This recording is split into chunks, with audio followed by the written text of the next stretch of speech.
Uma anotação, 3 palavras, 15 bilhões de reais. Pegar lista Dino 15 bi. Isso foi encontrado nos documentos apreendidos nas investigações do Banco Master. E olha, eu preciso ser muito honesto com vocês.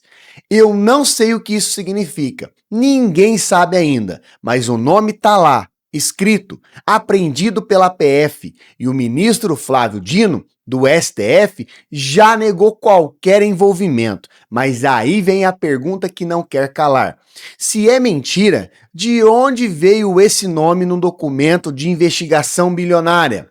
Fica até o final, porque hoje a gente vai falar de dinheiro, de poder, de briga dentro da própria direita e de um STF que acabou entrando em guerra aberta. Tudo com fato, sem invenção. A reportagem ela saiu pela Band.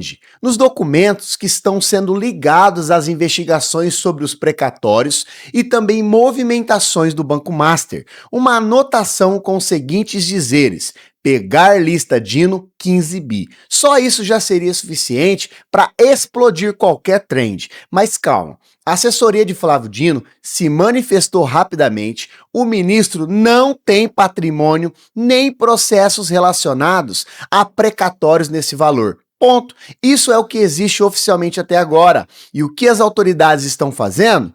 Bom, analisando o material para entender o contexto da anotação, a sua origem e o que essa expressão realmente significa dentro daquele conjunto de documentos. Pode ser muita coisa, pode ser uma referência a outra pessoa, pode ser um código interno, pode ser especulação plantada, a gente não sabe. E eu prefiro falar isso do que inventar uma narrativa. Mas o fato concreto é, o nome está nos documentos, e isso por si só já muda o jogo. O Daniel Vorcaro tentou fazer delação 2 vezes. As duas foram recusadas pela PF e também pela PGR.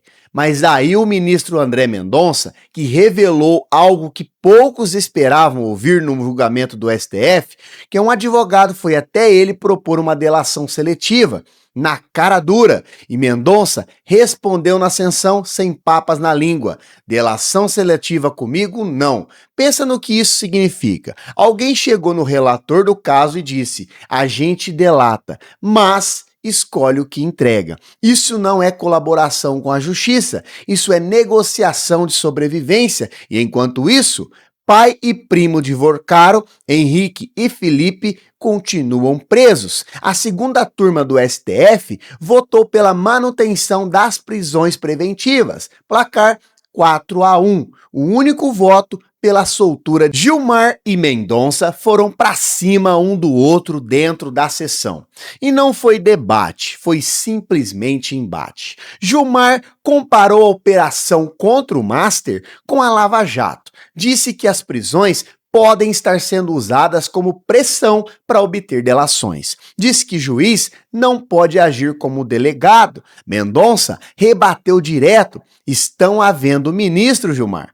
Pode ter certeza, e foi além. Declarou que não admitiria tentativas de desacreditar sua atuação, nem a dos investigadores. E dias depois, Gilmar voltou ao ataque numa entrevista. Disse que Mendonça cometeu o erro crasso ao envolver nas negociações da delação, que isso é atribuição da PF e do Ministério Público, não do relator. E aí vem o movimento mais intrigante de toda essa história. O Mendonça tinha aberto os processos ao público no dia 16 de junho.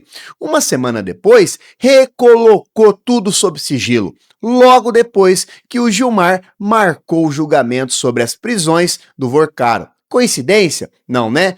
Pode ser, mas no STF, em guerra aberta, nada parece coincidência. Agora vamos entender um pouquinho sobre a Michelle Bolsonaro. Para entender o vídeo da Michelle que está circulando aí, você precisa entender o que aconteceu antes dele.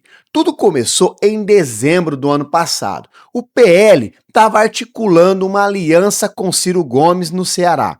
Michelle foi contra desde o início. Disse publicamente que não iria abrir mão dos seus valores para apoiar o Ciro. Os filhos de Bolsonaro não gostaram. A tensão foi crescendo nos bastidores, mas o ponto de ruptura foi outro. Flávio decidiu que a vaga na composição bolsonarista lá no Ceará deveria ser do pai de André Fernandes e não de Priscila Costa, candidata que tinha o aval do próprio Jair Bolsonaro e era defendida por Michele. Michele fez a pergunta que ficou sem resposta. Se o André queria agradar o Ciro Gomes, por que ele não ofereceu a vaga do seu próprio pai? Será que ele acha que retirar a vaga de uma mulher seria mais justo e até mesmo mais fácil?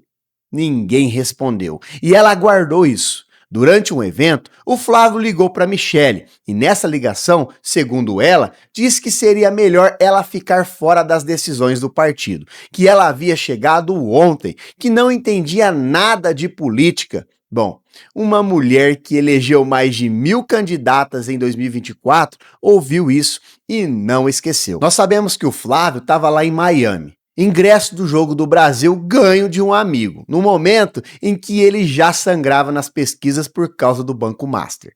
Michele estava numa festa de aniversário de um bispo em Brasília e na mesma noite publicou um vídeo de quase meia hora no Instagram, dividido em duas partes. Não foi desabafo, foi cirúrgico. Ela se colocou como vítima, mas uma vítima com poder de pauta. Falou das mulheres eleitas pelo PL Mulher, falou da traição, falou do desrespeito e ainda usou uma metáfora que ninguém esperava, uma punhalada. E é nesse momento que acaba entrando na história o meu enteado Flávio. Punhalada, ou seja, a mesma palavra usada para descrever a facada em Jair Bolsonaro em 2018.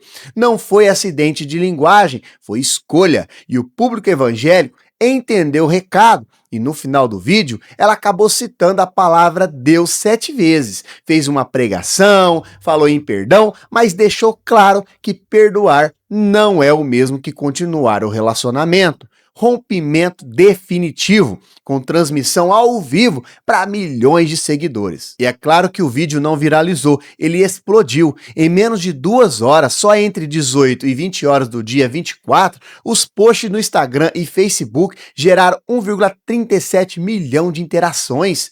No total, foram 2,3 milhões de interações em 1.109 conteúdos monitorados em vídeos, posts e reposts. No YouTube, a categoria Vídeo Humilhação liderou com 225 vídeos e mais de 1,5 milhão de visualização só nas primeiras horas. Mas o número que realmente importa não é esse, é o das pesquisas eleitorais. Pesquisa BTG, Nexus de 15 de junho, antes do vídeo, já mostrava Lula abrindo 9 pontos sobre o Flávio em 20 dias. Entre mulheres, Lula lidera por 49% a 29% entre os evangélicos. Flávio caiu de 65% para 50% de apoio desde o escândalo Master. Michele não criou a crise, ela chegou quando a crise já estava instalada. Antes da Michele publicar qualquer coisa, os líderes já estavam saindo. O Malafaia foi o primeiro, ele abandonou o Flávio publicamente e ainda chamou de corrupto de direita, sem rodeios. Rodovalho da Sara Nossa Terra foi além. Disse abertamente que a Michele ela deveria simplesmente substituir o Flávio na disputa presidencial. E ainda usou uma frase que acaba resumindo tudo. O copo de cristal trincou e ele vai precisar reconhecer isso. Depois do vídeo, a situação ainda piorou, porque a Michele não atacou só Flávio, ela atacou a estratégia inteira da campanha. Flávio tinha acabado de colocar Damares Alves e outra aliada no núcleo central da campanha para acernar as mulheres e ainda os evangélicos, os dois públicos que mais estavam migrando. Michele destruiu esse movimento antes que ele saísse do papel. O bolsonarismo entrou em 2026 sem comando incontestável. Flávio tentando herdar o sobrenome. Michele testando a própria força. Evangélicos escolhendo o lado. E a direita que se dizia unida, mostrando que nunca esteve tão rachado. Então, pessoal, olha até onde a gente chegou hoje. Vorcaro tem documentos com o nome de Dino e 15 bilhões, sem confirmação de regularidade, mas com investigação aberta.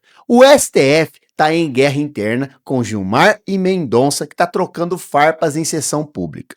As prisões do Vorcaro foram mantidas. O sigilo foi recolocado. E a direita Bom, a direita entrou em 2026 sem comando. Flávio tentou herdar o sobrenome do pai, Michele testou as próprias forças e os evangélicos estão escolhendo o lado. Bom, galera, vocês sabem a minha posição política aqui do canal. Vocês sabem muito bem disso. Mas corrupção não tem lado. E o que eu quero, o que a gente deveria querer, é que os fatos venham à tona. Todos eles sobre todo mundo. O caso Master ainda tem muita coisa para revelar. A delação de Vorcaro não foi aceita, mas a investigação ela continua. E quando os próximos documentos saírem, a gente vai estar aqui. Se você chegou até aqui, já deixa o like, isso ajuda muito, ajuda demais o nosso canal. E ativa o sininho, porque essa história ela tá muito longe de acabar. Se inscreve no canal, ative as notificações, não se esqueça de hypar o nosso vídeo, deixe nos comentários a sua opinião sobre o tema que a gente abordou hoje. Até o próximo vídeo!